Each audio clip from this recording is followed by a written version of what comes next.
Are you the black workhorse in a toxic organization? Are you doing a lot of extra work without the extra pay that should go along with it? Inquiring minds want to know, and we're here to answer that. I'm Jacquie Abram, the international best-selling and award-winning author of Hush Money. I've been featured in Forbes, on ABC News, and on Spectrum News, among others. I'm excited about our guest. I want to introduce you to Marissa Price. And Marissa, I'm going to have you do just a quick introduction and tell our folks about yourself. Yeah, so thank you for having me. My name is Marissa Price. I'm a social worker, healer, business educator, specifically supporting Black women starting and growing online businesses to get free of toxic jobs. That's where the whole concept of my business idea came from. But yes, I left a toxic job in March of 2023, started my own business as a way to have a revenue stream to get out, and also moved out of the US. So a lot of changes all at once, but I had to free myself from the toxicity that was surrounding me at every point. So yeah, I'm happy to be here. So happy to have you here. And I didn't know that you left the US, but I'm not surprised because I'm finding that more Black women are looking for a way to leave America and go someplace else where they can actually thrive. And so we're going to talk about one of the conditions that causes Black women to want to leave these toxic environments that we are finding more and more in the United States. And that's something that you've heard me refer to as the Black workhorse. Yes. Now, tell me, Marissa, what do you know about the Black workhorse? So I know what I know from watching you, watching your channel, watching what you've shared during your interviews. But it's essentially piling so much work on us to the point where we eventually collapse. And because we're viewed as less than human in a lot of these institutions, that work Yes. keeps piling on, and they think that we'll be able to handle it, not taking into account that we're human beings with, natural limits that come into place. And it also showed up for me as doing two jobs and Yes. only being paid for one. So when I did push back against that, it wasn't received well, because I guess it was assumed that I should just be okay with doing two jobs for the price of one. Absolutely. Hmm. Absolutely.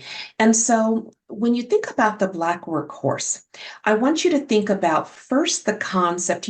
Most Black women are familiar with the fact that as Black women, they expect us automatically to work twice as hard Yeah. for less. Okay. Yes. So that's an automatic given. But the Black workhorse is actually more sinister, Marissa. It is more sinister than just the expectation that we work twice as hard. It is actually a part of a larger strategy, a larger scheme that is designed to break a Black woman, okay? To break a Black woman and derail her career. And so the Black workhorse is actually a type of covert racism. And you've heard me talk a lot about covert racism. Mm-hmm. Covert racism is the new method. It's a highly effective method in corporate America that is used to break a Black woman. But using one type of covert racism is not enough. And so I want you to think of it this way. Think of it like you're baking a cake, okay? Mm-hmm. So you've got your cake bowl, you've got your mixer, you pour one type of covert racism into that bowl, and Mm-hmm. you let it sit for a minute, you let it permeate. Then you add the Black workhorse into this mix. And now this Black woman, and it could be a Black man as well, they find themselves not only dealing with, one type of covert racism, but now they're dealing with two. And they're not happening in consecutive order. They're happening at the same time. Okay. So let me just remind you of what that looks like. Okay. Mm-hmm. So in most cases, Marissa, Remember, you're going to have somebody who is in a new job or they've been newly promoted. Now they are trying to do their job. But the very first type of covert racism that's added to that mix is something that I call set up to fail. Mhm. You are set up to fail because, yes, they gave you this job. They're even paying you a decent salary, Mhm. but you're not going to get the right training. In my case, my boss gave me the wrong training, okay, the wrong Mhm. information about how to do my job. Mhm. And they will give you limited information about how to do your job. They will give you equipment that is subpar, that is not up to the task that they expect you to perform. And so you're not able to produce the quality of work, you're not able to produce the quantity of work, and you are now being written up and they're documenting the fact that you can't produce the quality because the equipment is subpar. You can't produce the quality because you're making errors because you've been trained the wrong way. You've been given the wrong information. And this is looking like justification, to people on the outside looking in, looking at this documentation that they're collecting on you. It looks legit. It's like, well, we gave this Black woman a chance. It's not our fault that she can't handle the job that we've given her. So and so in the other campus or the other business unit has the same title and she's doing just fine. So it must be her. Okay. So you are now set up to fail. But if you're like me and like a lot of Black women, we don't give up so easily because, this is a good paying job. So we're going to Mhm. teach ourselves. We're going to put in the extra hours. Have you ever had to put in the extra hours to learn your job because they left out critical, crucial information that you needed to be successful? Yes, absolutely. Yeah, I was working over my hours to try to figure out what to do, trying to meet with other people to see the strategy to take because I wasn't given that information. So, Yes. yeah. And that happens to a lot of folks, okay? And Mm-hmm. so you are now putting in extra time to try to learn this job because you weren't taught the right way, right? Mm-hmm.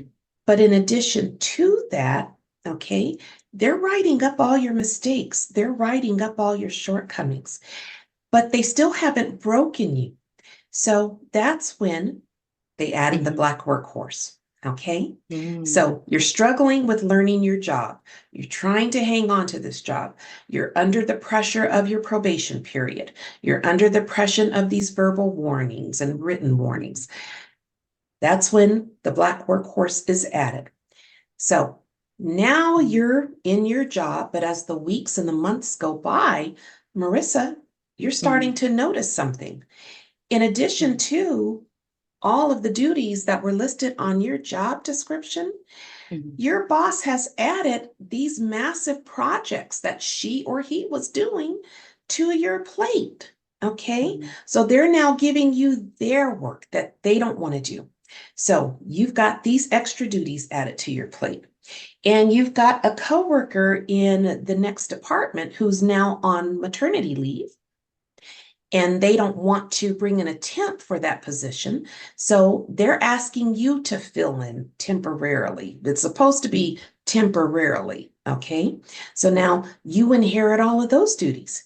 And then you've got these extra general duties that have been added to your plate.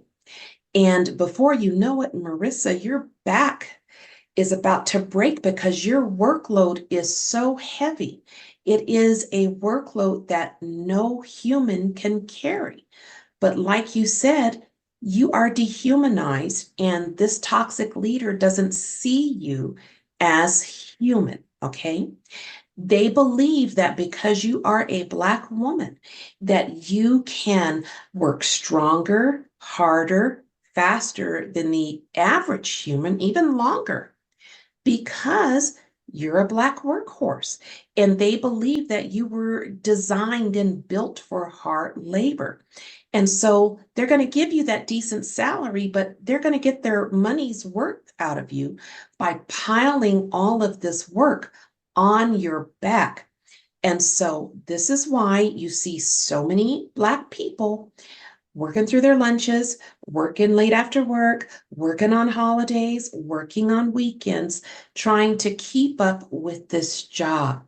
Now, both of these scenarios are happening at the same time.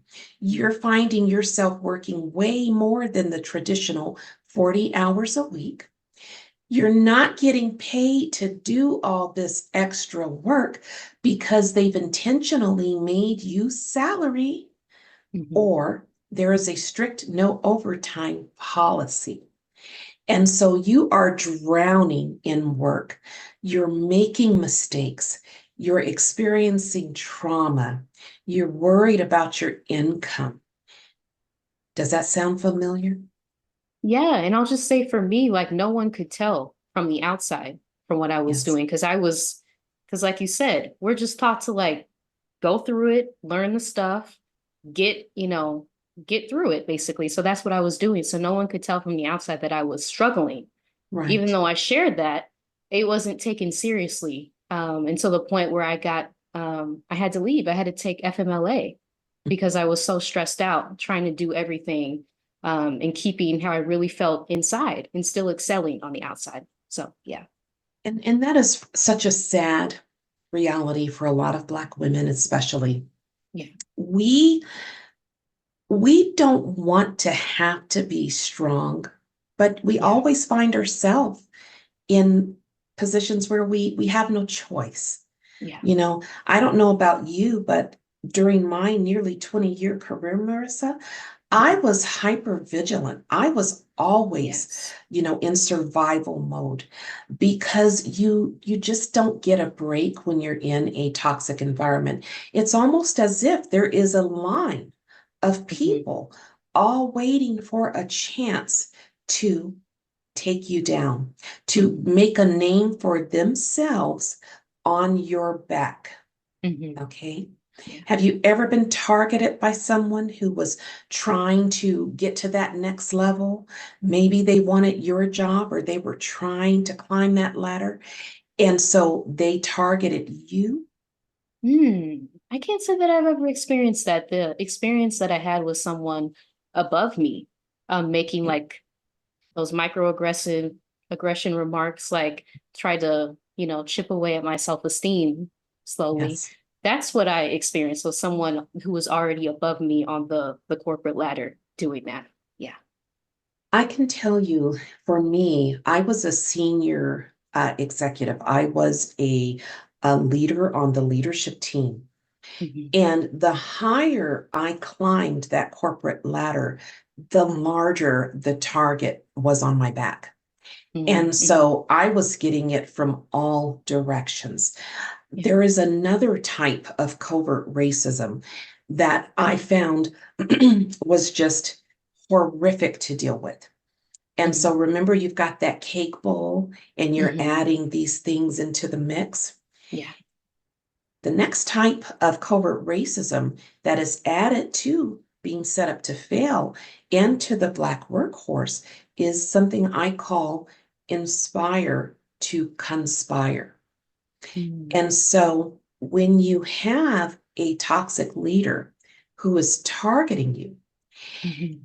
they may be the one who starts out carrying out the act of destroying your career, but they always inspire others in the organization to conspire with them because of their power, influence, and authority. And Hmm. they dangle a carrot in front of people in that organization. And before you know it, you're not just dealing with one person targeting you, you're now dealing with people, and they're all working together to implement all of these things that are in that cake bowl. Okay. Hmm. Yeah. And so now, in my case, I had employees that were targeting me. I had an employee who was watching my comings and goings, reporting my ins and outs to this leader, complaining about me, trying to find errors in my work because my toxic leader had promised my employee my job. Oh, wow.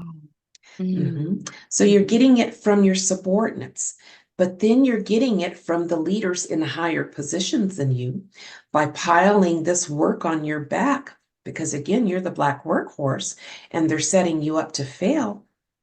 But then you have people in other departments that you have to work with that are now putting obstacles in your path, Marissa, and they're making it very difficult for you to do your job. And so it really creates a toxic cocktail for the person that is being targeted. Yeah. But of all of those types of covert racism, the one that I think hurts the most is the black workhorse. And again, it's because you are carrying a workload that no human can carry. And it's not like you can leave the stress at work. Did it spill into your personal life? Yeah, it did. It impacted my relationships. And especially because I worked from home, it felt like I was there 24/7. So I had that stress, the resentment built up because I was like, I know that this person is not talking to me like that. Like I know that I'm someone who would stand up for myself. So it was a lot of stuff that I internalized that going forward, on my healing journey, I had to externalize and be like, it wasn't me. I was in this environment. I was by myself a lot. So I don't need to take on any of that blame. That's not mine to carry. Yeah. And I'm so glad that you were able to work through that. I think for me, having the black workhorse, and again, it's not just the black workhorse, it's the combination of many different types of covert racism that are all put into this cake bowl, and you're dealing with them all at the same time. But for me, it really stripped away several things. It took away my confidence. I found myself less confident, and I found myself sinking into the shadows.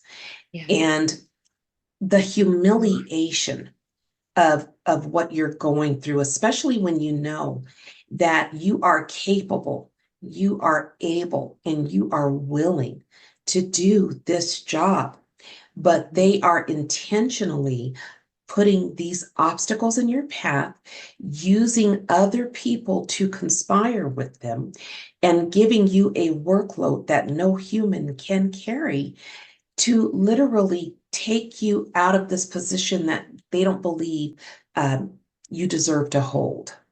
Does that make sense? Yeah, that makes perfect sense. Yeah. And so, I remember dealing with what was happening to me at work.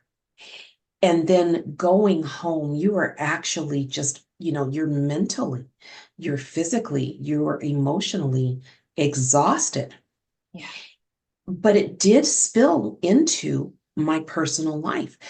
For example, I've got two girls. Now I'm working these enormous extra hours that I'm not getting paid for. Yeah. And I'm taking away from the time that I need to be spending with my children. Right. And, it's interesting, Marissa. I don't know. Do you have children? I don't. Okay. Just a dog. Oh, well, that's wonderful. That's wonderful. Well, I've got two girls, and my two girls are actually co-authors on Hush Money. And it's interesting because now my girls are all grown up. I just turned 56 years old on New Year's Eve. Oh, yay. Happy belated birthday. Thank you. Thank you. And my oldest daughter is 35. My youngest daughter is 31. And it's so interesting, the conversations that we have, the three of us being three adult women, because, there were times during their younger days where they were very angry with me because, they were like, how come you work all the time? When do you get off? Why can't we do this? Why can't we do that? Why are you always working? Mhm. And because they were children, they didn't understand that, we're dealing with this toxic work environment. Right. And we have been put into a Black workhorse scenario, Mhm. and we have to keep up with this work, or we're at risk of losing this job that paid me six figures and gave excellent benefits. Right. But that means instead of working a 40-hour week, I'm now working a 60, 70, 80-hour week. Yeah. And so you're just so worn out that it's taking away from what you have to give to your children. Mhm. And so my daughters are both all grown up now and they have children. I've got four grandbabies, but they experienced the same toxic environment. All three of us left corporate America to save our sanity. Mm. My girls also Yeah. experienced the same thing that I went through. And so as we come together now, all grown up, they're like, Mom, I had no idea the burden that you were carrying and what these people were doing to you. Yeah. And so now there's this realization because sadly, they have now encountered the same thing. Mm. Yes. I'm so And it sorry to hear just, that. it's very heartbreaking Yeah. when you realize that, my mom went through the same thing, I went through the same thing, my girls have gone through the same thing. But that's where hush money came from. Mhm. Because Marissa, in my nearly 20-year career, my career was derailed 5 times. Can you imagine? 5 times. Yeah. So think about that. You are earning six figures. You Mhm. have everything you need to provide for your family. Right. You have a boss. You get along great with that boss. Everything's wonderful. You actually think you can get comfortable for once in your life. And maybe you feel like, okay, I might be able to bring a picture and hang on the wall. I might be able to get a little comfortable. Yeah. I might be able to stay here. Okay. Yeah. But then, for whatever reason, that boss leaves. And now they've hired somebody else. And the Mhm. person they hired, the first thing they notice about you, it doesn't matter what's on your resume, doesn't matter the skill set you bring to the table, doesn't matter your credentials, nothing matters. The only thing they notice is that you are Black Mhm. and that you do not deserve the position that pays you six figures that you hold. Mhm. Yeah.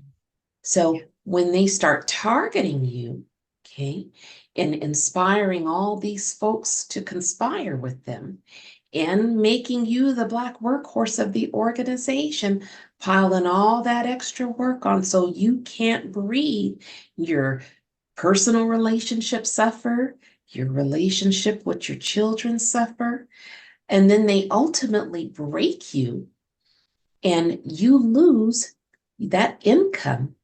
Now you're living off of the little bit of savings that you've accumulated, okay, as you look for your next opportunity. But Marissa, in my case, my savings ran out, and me and my girls found ourselves homeless, Mhm. okay? We found Mhm. ourselves homeless. Now, one thing you know about me, I always went back and fought. I always fought back. I never Yes. walked away from a single job empty-handed, Marissa, because I knew how to fight. Mhm. But sometimes you leave that organization, okay? You're living off of the savings in between. You go back and you fight, and you get that six-figure settlement, okay? You get that big payday, but it doesn't happen right away. And in between time, you run out of money and you are homeless. Yeah. Okay. Yeah. So So that's where hush money came from. We wanted people to learn from our mistakes. And, hush money is about me, my career, what I went through, all the mistakes I made, you know, all the trauma that I suffered, all the different types of covert racism that were put into that batter and baked into the cake. And then how I was able to turn the tables. We wanted to teach our people how to keep their jobs, okay? And Mhm. that way they keep that income. So, how to fight while you're still there so that you don't have to leave and then come back and fight. You're fighting while you're still here. And that means you're Mm, still getting paid, right. okay? Mm, yeah. So, that's where hush money came from. Mhm. That's our passion. That's why I put so much emphasis on helping people understand the Black workhorse. Yes. Mhm. Yes. Yeah. And I wish Yes. I would have had this information while I was still there, right? Because I left kind of just completely broken, to be honest with you, um, and had to start a business to generate income. And that's where my whole Free Black Woman Virtual Solutions, which is the name of my business, came from, Yes. helping other Black women build online businesses. But if we can have that cash flow to inject into our businesses before we leave, I think Mhm. that's pivotal, that people have this information that you can negotiate a severance package before you leave. Yeah. Absolutely. It's huge. And Mhm. can you tell the name of your organization one more time? Yeah, it's Free Black Woman Virtual Solutions, assisting Black women with building online businesses to get free of toxic jobs. That's really why I started it. Yeah. So you mentioned that you left the country and you are Yes. now living, what country are you living in right now? Mexico. Okay, okay. Yeah. And do you like it? Yeah. I love it. I Okay, love it. It's a nice reprieve from okay. being in the US and experiencing all the daily microaggressions there. Mhm. And I think we really needed to get out just to heal from that experience. Because, like you said, it didn't just affect me, the toxic job, it affected my partner too. So we're both Yes, kind of healing from what we went through with that. Yeah. absolutely. And may I ask, in Mexico, is there a large population of Black women? In Mexico, yes, there is. So I'm Okay, currently in Jalisco, the state of Jalisco. okay. So there are like pods around the state of Black women, connected mostly through, or what, from what I know, Exodus Summit, which is how I kind of had this idea in the first place, to move outside the US. But yeah, there are communities of Black people all around Mexico. You just got to look for them. Yeah, Oh, I love that. I love that. yeah, And you said that you left your job, I believe you said in March or May of 2023? March. Okay, so Yeah. you left your job in March 2023. How Mhm. long did it take you before you left the US and moved to Mexico? I think it was 2 months. Yeah, it was 2 months of resting and packing up our apartment, putting it into storage, and then just kind of taking a leap of faith and moving to Mexico. So yeah, about two I months. love that. Now, Yeah. I have to ask, did your hmm family, because let me just tell you, when I left corporate America, okay, hmm and hmm we wrote hush money, okay, Yeah. hmm there were people in my family that were not really thrilled with the idea of doing this type of work, actually exposing what's happening in toxic work environments. Because, they have this mindset that you can't make it if you're not in corporate America, if you're not earning a steady paycheck. And so hmm when you packed up and you left your steady income, you left hmm your toxic job, did you get hmm any pushback from, friends or family when you said, "Hey, I'm leaving the US, I'm moving to Mexico"? Thankfully, I did not. I did not in Okay. my situation. So, Okay. so my partner was on board. I think he had Mhm. seen how that job had affected me. Yes. And that was kind of in the back of our minds to move out of the US at some point. So just like, why not now? But from my family back in Missouri, no, I didn't receive pushback. Everyone was very supportive of what I was doing, It's which I'm grateful wonderful. for because I know that's not the case for everyone. Yes. But yeah, I'm grateful for that. I love that. I love Yeah. that. And Marissa, we talked about the fact that on January 8th, for that week, I am teaching an online master class called How to Fight Discrimination in a Toxic Workplace. This master class is virtual. It is online. It's 5 days, 1 hour a day. Give me 1 hour a day for 5 days, and I will empower you in ways you cannot imagine and teach you everything you need to know from A to Z about how you can fight the discrimination you're experiencing in your toxic workplace. The price is $99. That is USD. That price is until January 4th. So you're saving 50% if you buy your tickets before or on January 4th. After that, the price goes to full price. And there are only 11 seats remaining. To register for my masterclass, click the link in the description of this video. And don't forget to click that like button and hit the subscribe button. I constantly do mini trainings on my YouTube channel, and this is a way for you to be notified as I put out new content. If you are in a toxic job and you are suffering in silence, you are tired of worrying about how long you're going to have your job, you are being humiliated, you are being embarrassed, you are being denigrated, you are being broken like a wild horse they want to tame, okay? As they pile that work on your back. If you are the black workhorse in your organization, you need to take my master class.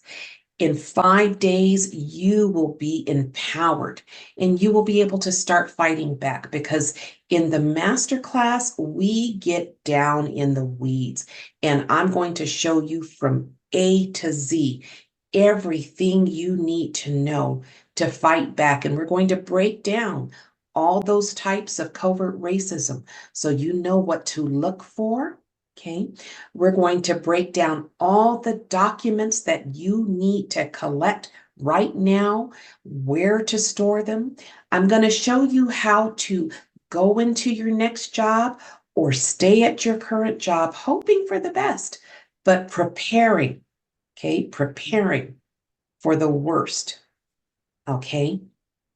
Because as Black women, all it takes is a change of leadership to undo everything that you have built.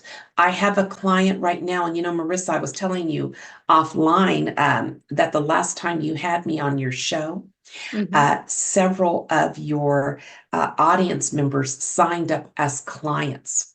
Okay.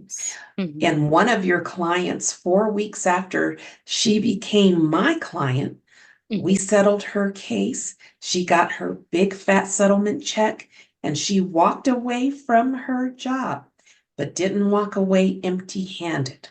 Okay. So I thank you for bringing these women to me. Okay. Because it only took me 4 weeks to settle her case. And I'm working with many other Black women and men. So if you need help, contact me. If you want to learn how to fight yourself, take my master class. Right now, the price is $99. Okay, so that breaks down to what, about, I don't know, $12 a day, somewhere around there. But the knowledge you're going to get is invaluable. And you are going to be empowered. You're going to know everything that you need to know to fight back in your toxic environment. And so, I was so thrilled when I was able to send you that email and say, hey, remember this person who watched me on your, on your show? Yeah, we settled her case in 4 weeks. I love that. I love that. Yes, it was spectacular. So in closing, is there anything else that you would like to share with my audience, okay, about the work that you do and what benefit they can get from your organization. Yeah, so I have a free webinar that I recorded earlier this year called Start Your Online Business from Scratch, centering the experiences of Black women. And you can go to mpricemsw.ck.page/webinar to access that for free. If you are looking to start an online business, maybe to pivot out of a toxic job, and tap back into your skill set, because that's one of the things with being in a toxic job. You kind of forget that you have skills sometimes Yes. because of all the, oppression that you've experienced in that environment. So there's that. And yeah, the name of my business is Free Black Woman Virtual Solutions. I'm also hosting a workshop called Healing from Childhood Attachment Wounds, co-hosting that with a fellow social worker as I'm tapping back into like my mental health skill set. And that is happening on January 23rd at 7 p.m. Eastern. And you can go to my YouTube channel, Price MSW, to find a link to register for that. Wonderful. And we will also include those links in the description of this video. So if you are finding value in our content and what we're discussing, go ahead and show us some love.